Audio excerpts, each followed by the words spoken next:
Hey guys, hey fellow travelers,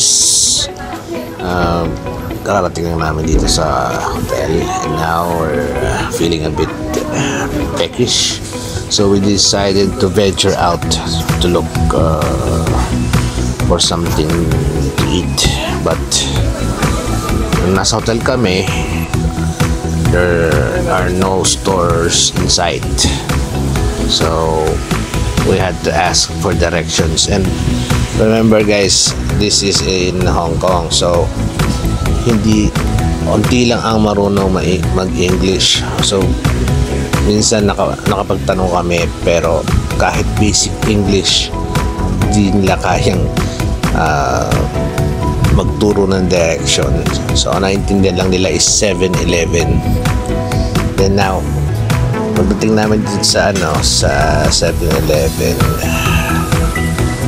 kumuha lang kami rito ng mga sandwich and then yung tubig for our trip to Tongchung. I hope I pronounce it right. Ito sa Ngongping, papuntang Ngongping Cable or Ngongping Village, Ngongping 360. So yan na nga. Then we rode via bus 88G papuntang Kwai Fong, yung station kung saan kami sasakay ng train. Ang pamasahe is $4.25. So dyan yung magagamit yung on my previous video I mentioned that kailangan nyo ng octopus card.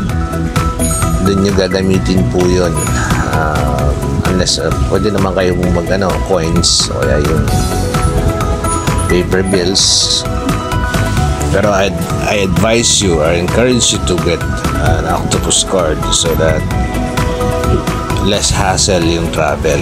Hindi kayo bili ng ticket or labas ng pera. And kababa lang po namin dito sa Kwai Fong station via 88G na bus. Yan po. Medyo malamig dito ngayon.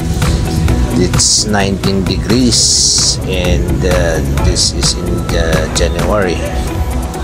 And according to yan po guys, diyan ko ginamit yung octopus card again.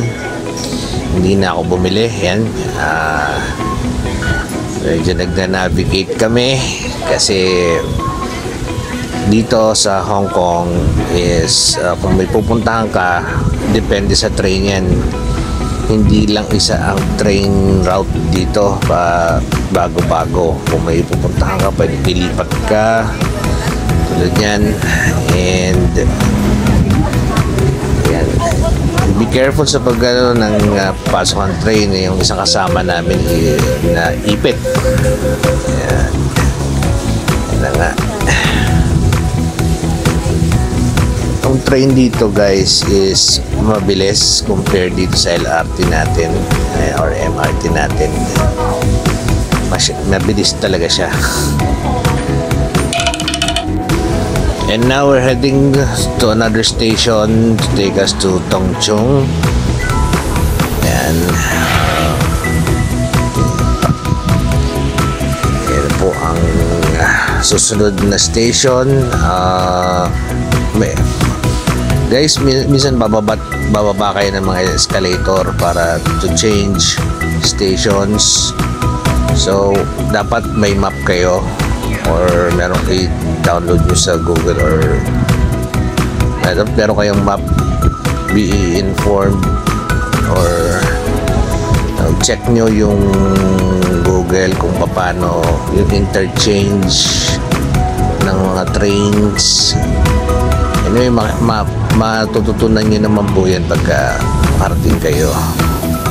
So yan na nga, itong papunta na ito na madadaanan, itong papuntang Tongchung, madadaanan dito yung papuntang Disneyland. Yung station na yun is Sunny Bay. Pero hindi kami doon papunta. May pupunta kami ng Tongchong doon sa Ngongping Village. Kung saan kami aakyat. Yan na guys, sabi ko sa inyo medyo magulo or siguro bago lang, pero marami talagang station dito sa Hong Kong. Color coded yan, may yellow, may green, may red, may orange, so don't be confused. Anyway guys, every station may map to direct you to the station you wanna go. Baliktad. Ayan, dumating na kami sa Tongchong. Then yung point na to, palabas na kami. Ayan, Octopus Garden. Sabi tayo lalabas na yun. Pero dito muna tayo dahil ano eh, medyo busy rito, pero hindi pa ganyan karami yan guys. Hindi pa gaano maraming tao yan. Pagka rush hour, yun talaga medyo marami. Hong Kong has a population of 8 million people, pero hindi siya traffic. And siguro dahil nandito kami sa medyo malalayong lugar na Hong Kong, hindi kami mismo dun sa downtown. Si village nga itong pupuntahan namin, pero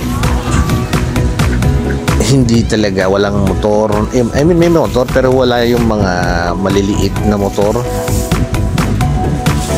Marami rito, wala rin e-bike dito. Siyempre wala rin jeep. Yung bus dito parang coaster lang. Meron mga double deck, malalaki. Ayan guys, papunta na kami yan.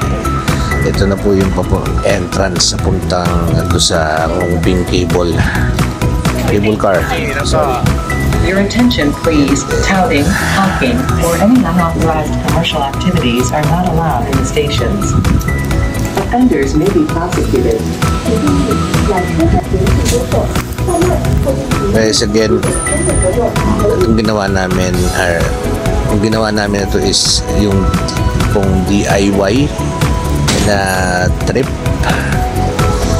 Hindi ito kasama sa mga guided tours. Kumbaga kayo, pwede nyo gawin ito sa ganyan para hindi kayo nagmamadali. Pero ang Ngongping Village hanggang 5:30 or 6 lang. So kailangan makabalik or makasakay kayo ng cable car pabalik. Otherwise maglalakad po kayo sa bundok. Shall be posting on my next video.